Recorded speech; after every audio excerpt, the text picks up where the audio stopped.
Good afternoon, friends. I am Sankalp back with another history podcast for UPSC history. Today we will talk about the Arab world, Egypt. The most important topic it is there in it is the Arab nationalism. The nationalism which we see in the Middle East. We should know how it arose. The world is governed by Arabia. So we have to know the rise of Arab nationalism. Arab world used to be ruled by Ottoman Empire. But as the times changed and the Ottoman Empire entered the First World War in 1914, this loyalty could no longer be taken for granted, as there was a growth of Arab nationalism that drew inspiration from the 19th century Western ideas. All the revolutions in the world, like the Arab nationalism, Indian nationalism, Spanish nationalism, they were influenced from the ideas of French Revolution and the road to serfdom. All these things, they were inspired by the ideas of Bismarck. So the idea of Arab nationalism emerged from here. By 1914, unrest had already broken out among the tribes of Central Arabian interior, where the great Abdul Aziz, in alliance with the Wahhabi Islamist movement, openly condemned the Ottoman government of the Young Turks as anti-Islamic. Abdul Aziz was really clear that the Ottoman government was quite anti-Islamic. It was going in the direction of Western ideas. Abdul Aziz said, one of the primary goals of Arab nationalism is the end of Western influence in the Arab world. So, now we analyze this. There is a question which arises in our mind, whether the period 1919 to 1945 is important in the history of Egypt for the exploitation of its resources by Great Britain and the rise of strong nationalism. Discuss this. Now, when we discuss this, we have to look at the first revolution in the Egypt occurred in 1919, when the stresses of the First World War on Egyptian society combined with widespread local hatred of British imperialism in an event that would unite the Egyptian people. There was combined hatred towards the British. Issue number one was the Suez Canal. It was built in 1869, we all know that. Now, when the war broke out in Europe in 1914, Egypt had been under British occupation since 1882. 1882 was the year when the British occupied this canal. British had occupied the country mainly in order to secure the Suez Canal. It was you can say, vital strategic artery that was part of key route between Britain and its vast empire in the east. It was a really promising position as it was connecting. It was a connecting route between Britain and its vast empire in the east.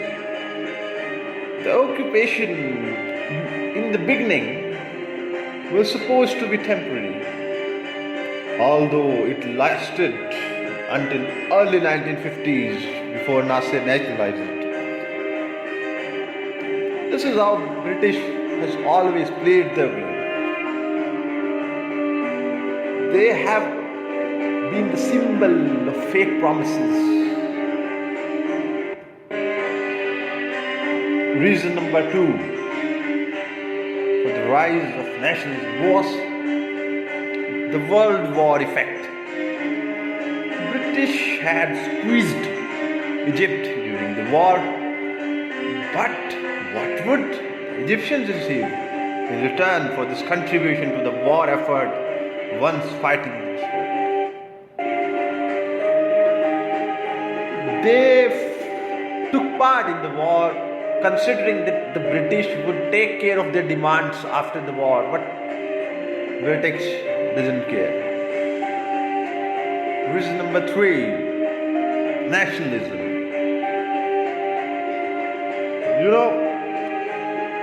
Egyptians, nationalist politicians brought their demand for independence to the British High Commission. These politicians were drawing from both Egyptian nationalism and promises made by the US President Wilson for people to enjoy self-determination. It was the time of self-determination. The people of India also wanted the self-determination during this time. Egyptians also wanted it. What was the reason for the influence? What was the reason for the increase, you can say, in British influence?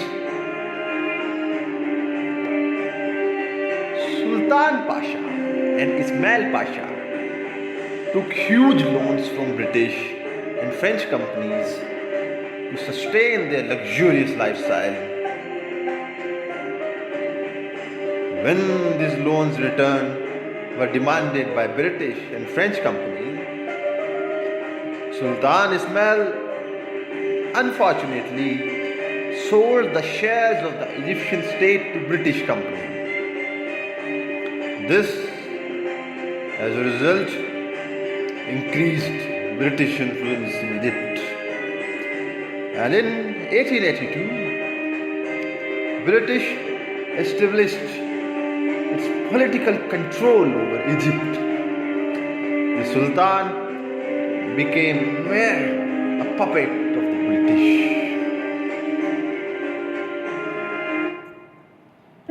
Now, friends, what was the reason for resentment against British by the Egyptian people? We have to know that.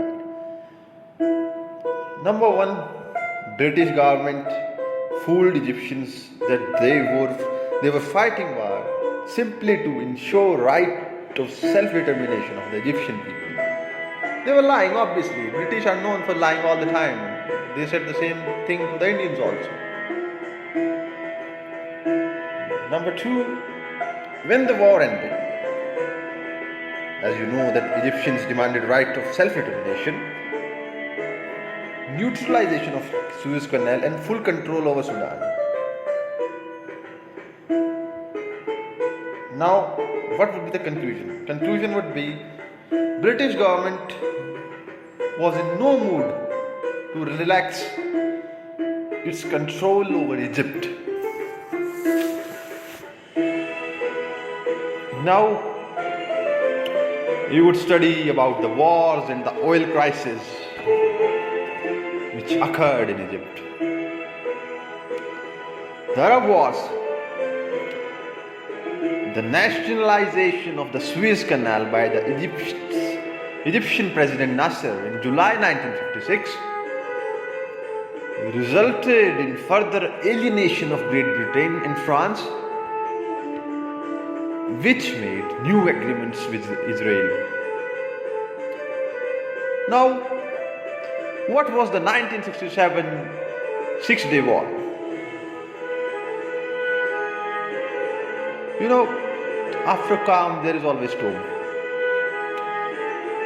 In the same way, after a period of relative calm, border incidents between Israel and Syria, Egypt and Jordan increased during the early 1960s, with Palestinian guerrilla groups actively supported by Syria. The escalation of threats and provocations continued until June 5, 1967, when Israel launched a massive air assault that crippled Arab air capability. Israel is always known for launching attacks. The war, which ended on June 10, is known as the Six-Day War. The Suez Canal was closed by the war, and ultimately Israel declared that it would not give up Jerusalem and that it would hold all other captured territories until significant progress had been made in the Arab-Israeli relations. During the 1970s, there was a global oil crisis.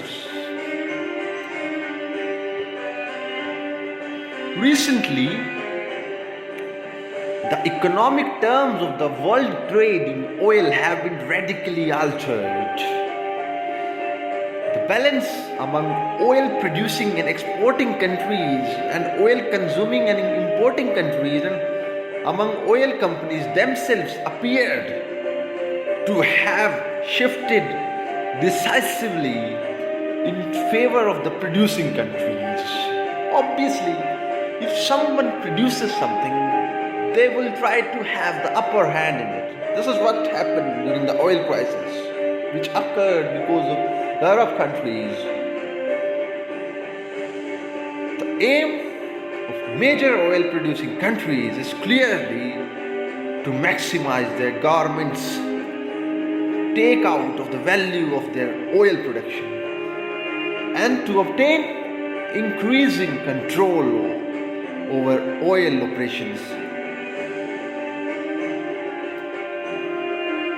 Now, consuming countries are faced with appreciably high prices for their oil imports, which for most constitute by far the major part of their total energy supplies and energy costs. So, the oil consuming countries have always been the victim in this case. So, that's all for today's podcast. I'm Sankalp, signing off. We'll meet again. Thank you so much. It was a great time with you guys.